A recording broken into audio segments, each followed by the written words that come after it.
दीवाना नहीं।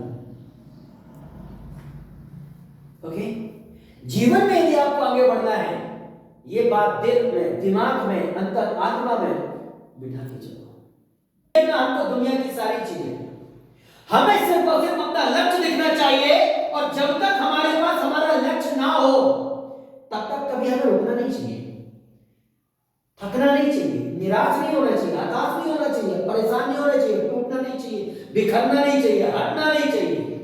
लगातार प्रयास, आपका दिन हो या रात हो, लगातार आपका प्रयास सबसे बेहतर जारी रहना चाहिए। जब तक आपका लगातार प्रयास नहीं होगा तो आपके पास वो परफेक्टनेस नहीं आएगी, वो सुधार नहीं आएगा जिस सुधार आने के बाद आपका लक्ष्य आपको मिलता है। क्यों?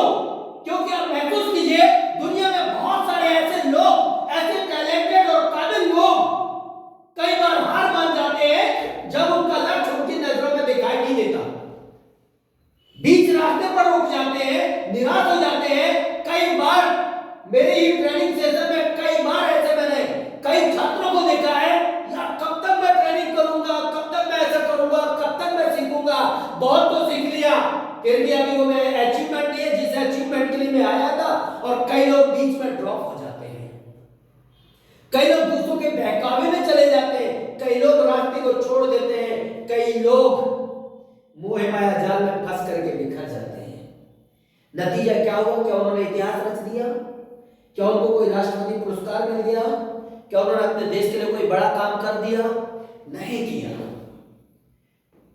लेकिन ऐसा कई बार क्यों होता है? एक छोटी सी प्रैक्टिकली जो घटना घटी थी उससे आप सीखिए। बात है 4 जुलाई 1952 की। फ्लोरेंस चैंडविक नाम की एक प्लेयर थी, गर्ल्स थी। अमेरिका में एक प्रतियोगिता होती है, तैराकी प्रतियोगिता, जिसके 2 चैनल होते हैं, क्रॉस करने की एक सीमा वहां बनाई जाती है। एक चैनल का नाम होता है इंग्लिश चैनल, और उसके बाद एक चैनल का नाम होता है कैटलीना चैनल। कड़ाके की ठंड थी, और जिस जगह पर तैराकी प्रतियोगिता हो रही थी, जो वहां पानी था तो समझो बर्फ की तरह ठंडा था। ऐसी और ठंड का मौसम था, हड्डियों को गला देने वाला पानी था। इसके बाद भी उसने मेहनत किया, लगातार तैरती गई, तैरती गई, तैरती गई, तैरती गई, और अंधेरे के खातिर, इतना कोहरा छाया हुआ था कि उस कोहरे के खातिर उसको अपना किनारा, अपना लक्ष्य नहीं दिखाई दिया। इंग्लिश चैनल तो पार कर चुकी थी, लेकिन लगातार तैरते तैरते उसको अपना अगला कैटलीना चैनल जिसे क्रॉस करना था वो नहीं दिखा, और लगातार तैरते तैरते वो अंदर से निराश हो गई, अंदर से वो हार गई, अंदर से अपने मन में तरह तरह के विचार लेकर के नेगेटिव सोचना शुरू कर दी, और थक हार के, निराश होकर के वो उस तैराकी प्रतियोगिता से बाहर आके क्या खड़ी हो गई। अफसोस तब नहीं हुआ उसे, जब वो निकल के बाहर आ गई तब नहीं उसे अफसोस हुआ। अफसोस तब हुआ जब उसने अपना चश्मा निकाल के उतार के और आगे जाके देखी, देखूं तो कि जगह जिसको मुझे टच करना था, जिस कैटलीना चैनल को मुझे पार करना था, वो कितना दूर है। और जब वो थोड़ा सा आगे जाकर के देखती है, अपने आप में बहुत अफसोस करती है, क्योंकि मंजिल बहुत करीब थी। जो कैटलीना चैनल उसे जो क्रॉस करना था वो बहुत करीब था, मात्र मुश्किल से आधा मील दूर। तब उसने अपने आप में अफसोस किया कि काश मैंने अपने विचार में, अपने मन में दुनिया भर की चीजें नहीं सोचा होता, और लगातार जिस तरह से मैं अभी तक तैरती आई थी उसी तरह से मैं तैरती जाती, तैरती जाती, तैरती जाती, तो 100% में विश्व विजेता जरूर बनती। उस गलती से उसने ये बात सीखा कि जब तक लक्ष्य नहीं तब तक सांस लेने का भी वक्त नहीं। उसने अपनी डायरी में लिख लिया कि जब तक मैं अपने टारगेट से खुद टकरा नहीं जाऊंगी तब तक मुझे तैरते तैरते तैरते तैरते तैरते तैरते रुकना नहीं है। उसने 2 माह के बाद प्रॉपर तैयारी में लग गई और तैयारी करने के बाद जब अगली प्रतियोगिता हुई वही वाली,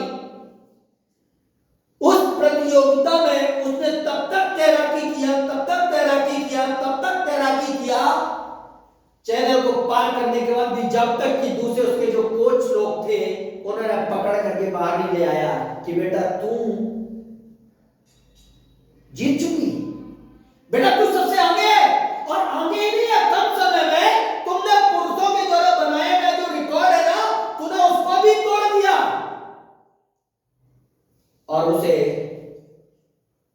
तब सुकून मिला, तब उसे अपने आप में गर्व हुआ कि यदि जिंदगी में आप लगातार अपने लक्ष्य के दीवाने होकर लगातार संघर्ष करते जाओगे, नो ऑप्शन के साथ, ओनली फॉर कमिटमेंट्स के साथ, क्योंकि कामयाब होने के लिए एक संकल्प ही काफी होता है, ना कि लाख विकल्प काफी होते हैं।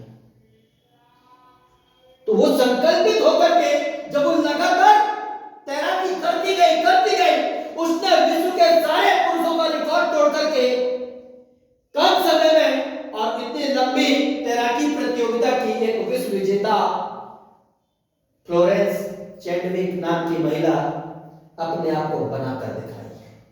तो माय डियर फ्रेंड्स, जिंदगी में यदि आपने कोई टारगेट बनाया है और आपको जीवन में सफल होना है तो आप तब तक मत रुको, तब तक दुनिया में अपना समय बर्बाद मत करो, तब तक आप सांसें मत लो, तब तक बेचैन होकर दौड़ते रहो जब तक कि आपका लक्ष्य आपको प्राप्त ना हो जाए।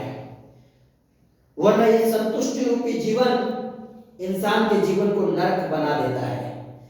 आप अपने लक्ष्य के लिए बेचैन होकर मेहनत करिए, भगवान खुद आपकी मेहनत को देखता है और आपकी मदद करता है। लेकिन जो इंसान पागलपन सोच के साथ मेहनत नहीं करता, भगवान उसकी मदद कैसे कर सकता है? आप अपने आप से पूछिए। डिपेंड करता है आपके अंदर वो लगन है, वो शिद्दत है, वो आस्था और वो चाहत और पागलपन सोच के साथ अपने लक्ष्य के लिए जी रहे हो, या जीते जी सिर्फ मौत का इंतजार कर रहे हैं। याद रखिए, जिंदगी एक बार मिली है, बार बार नहीं मिलती है। कोई आपके नाम से कोई नहीं जानेगा, लेकिन यदि कोई काम करके जाएंगे ना, कोई लक्ष्य को हासिल करके जाएंगे ना, तो दुनिया आपको सलाम करेगी, दुनिया आपको जानेगी। मर्जी आपकी है, आप वो नौकरी भर के लिए शिक्षा लेते हो या फिर शिक्षा का तरीका बदल करके दिखाने वाले, रोजगार परक प्रैक्टिकली ट्रेनिंग लेकर के अपने आप को प्रैक्टिकली सफल इंसान बनकर के दिखाना चाहते हो कि प्रैक्टिकल क्या चीज होता है। डिपेंड आपके ऊपर करता है, आप वैसा अपने आप को बनाना है सफल प्लेयर, या सिर्फ दुनिया को दिखा रहे कि हाँ मेरा ये लक्ष्य है, सिर्फ मुझे ये लक्ष्य है। उससे मजा नहीं आएगा। मजा तब आएगा जब आप उस लक्ष्य को अचीव कर लोगे। दुनिया को फिर बताना नहीं पड़ेगा, दुनिया खुद जान जाएगी कि आप क्या हो और क्या बन के दिखा दिए। डिपेंड करता है आपकी चाहत आपके लक्ष्य के प्रति कैसी है। यदि आपकी चाहत कम है आपके लक्ष्य के प्रति, तो फिर इसमें कोई गुरु आपको जिताने के लायक नहीं बना सकता।